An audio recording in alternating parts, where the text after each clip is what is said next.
Alrighty, guys, we're going to be moving on to the very next review. This is going to be the final review for now, wrapping up this series just at this moment. I do know there's one more movie in this franchise. I haven't seen it all the way through yet. Whenever I do, though, I will definitely give it a review. But today, I'm going to be wrapping up the Resident Evil film franchise with my review of Resident Evil Retribution. Now, Resident Evil Retribution came out in 2012, gets a 5.4 on IMDb, and showing you guys the DVD real quick, it's pretty much the same as Afterlife, just not really the best DVD. Now, this is the movie that I think gets a more bad rap than Afterlife. To be honest, I would kind of go against the grain on that argument, because for me, this movie does have better action, it does have some better camera work, and I think it does look better than Afterlife. So it has that over Afterlife. Afterlife doesn't have anything going for it. As a matter of fact, that should have been a mega ultra freaking rant, but it doesn't really make me mad, other than the fact that it was based off the fourth game, but, you know, I really can't get too mad at that one. But this one is still pretty bad. I don't think it's as bad as Afterlife personally, because they try to do some new stuff with the series, introducing simulations to the series, which I thought was a decent idea. They build on Joe Valentine being the bad guy. They build on the previous film. So I think it does take some steps in the right direction. It's just it kind of falls flat on its face once the movie starts going. So, once again, directed by Paul W.S. Anderson. I thought after Resident Evil 1, his direction went downhill. And this movie kind of picks up right after Resident Evil Afterlife. You have the beginning of the movie where pretty much everybody that was on that giant ship at the end of part 4, they all get killed. And a really weird, this is terrible. The movie opens up in slow motion in reverse. Why it does, I have no clue. I don't know why. That happens a lot in this movie. You're just kind of like, why did that happen? Why is this happening? But the movie opens up in slow motion reverse of all these people on the ship getting killed. Alice is captured and she wakes up in this Umbrella facility. Wesker is using Ada Wong to kind of go in there and help Alice out. I guess Wesker is the good guy in this movie for some reason. Not too sure why he's a good guy in this movie all of a sudden. And that's another thing. All of a sudden he's just wanting to help out Alice. He's like, oh, even though you tried to kill me in the previous movie, which I thought that fight was sucky anyways, because all she did was shoot a shotgun to kill Wesker. It's like, you can't kill Wesker like that. The only way you can kill Wesker is by, I think, disintegrating him or something like that. But he's alive in this movie. He's kind of helping out Alice in this facility, trying to tell her where to go, because he kind of knows the facility because he was a former Umbrella employee. And in the meantime, there's a special task force sent in with Leon and Barry, and and all these people from video games. I think you also have a character from Resident Evil Afterlife coming back who's in that group, which it sucks because he gets killed off for no reason. But you have Leon in this movie, you have Barry in this movie, you have all these people in this movie, and most of the actors suck. You have Barry Burton, Leon Kennedy, Ada Wong. Joe Valentine's back in it. The thing is, though, what happened to Chris Redfield? I don't know. What happened to Kmart? I don't know. What happened to Claire Redfield? I don't know. You know who's back in this movie? Carlos, who's in this this simulation. I don't think he's playing Carlos, but it's Oded Fair playing Todd/Carlos. So Carlos comes back, or Oded Fair comes back to play Carlos, and so he's back. Does he do anything? No.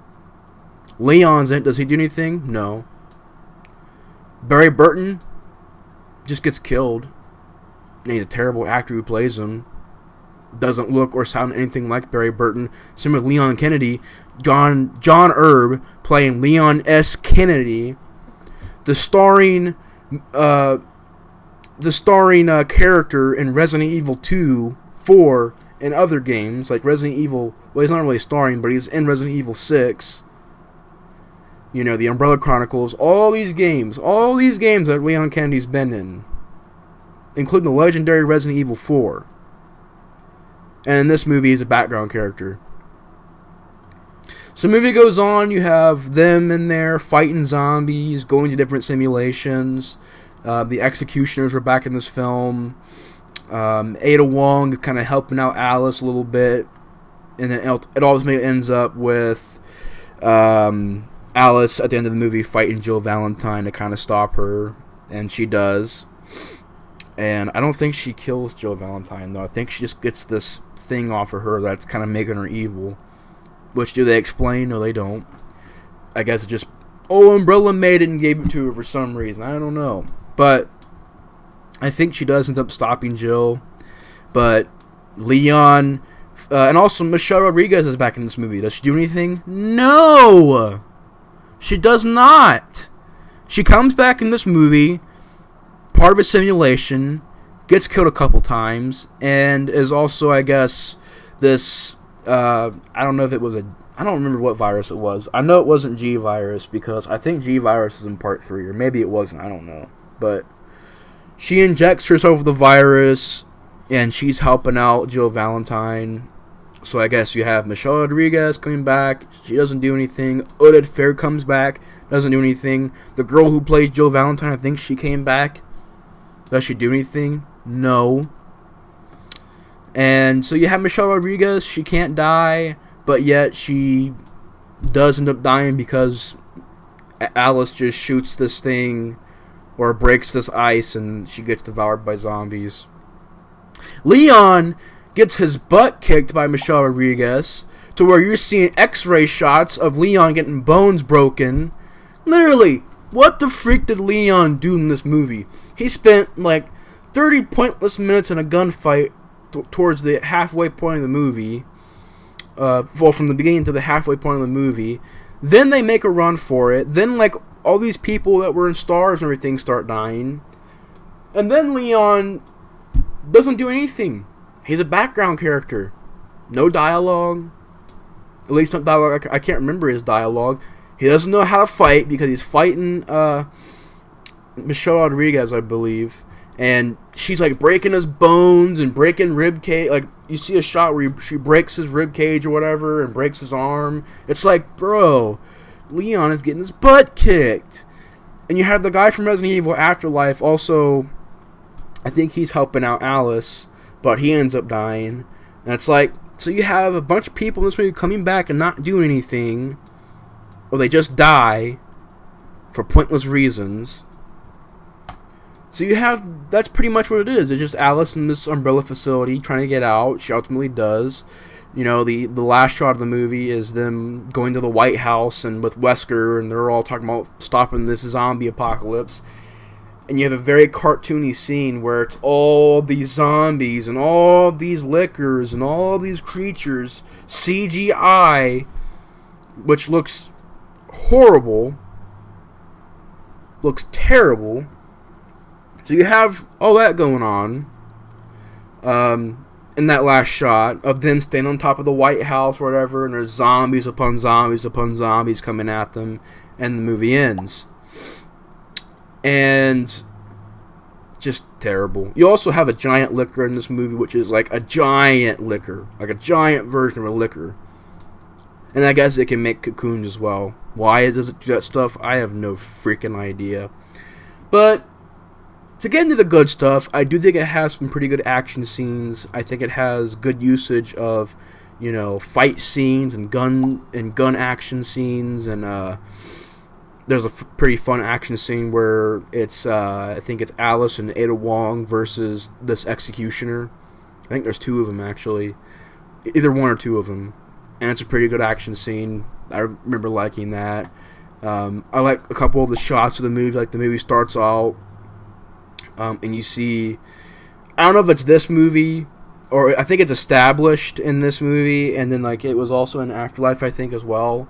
But it kind of was brought back in this movie. But I like the shot where it's in Japan, it's in the rain, and then this girl's infected and she bites someone, and that person bites somebody else. So that was just very well shot.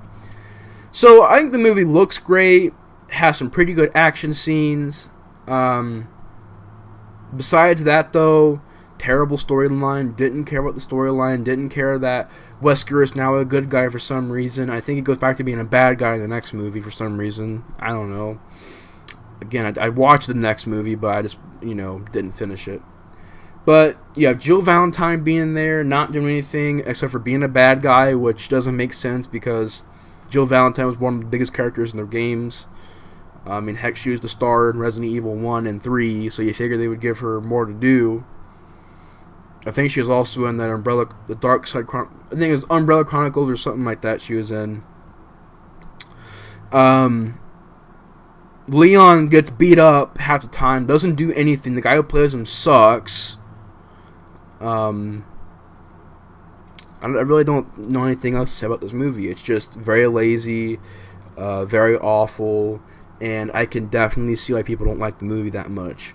But for me, there are some things that kind of bring it above Resident Evil Afterlife. Like, I do like the shots sometimes, the camera work sometimes. Some of the scenes I didn't mind the action in. I don't mind the idea of simulations brought into Resident Evil. Thought it kind of matched the film franchise.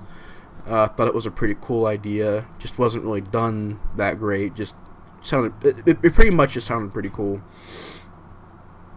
But yeah, it's pretty much all I gotta say about Resident Evil Retribution. It's terrible. It's awful, and I'm kind of glad that I got to wrap up the reviews today because I really did not want to talk about these movies because they're just really terrible. But anyways, guys, thanks for watching my reviews in the Resident Evil series. I hope you guys enjoyed. It was pretty fun revisiting the first 3 movies. Then afterwards, it goes downhill.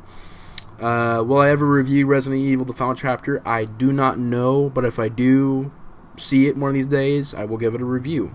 But anyways, guys, thanks for watching the review in the Resident Evil film franchise. Thanks for watching my review on Resident Evil Retribution, and I'll see you guys in the next review.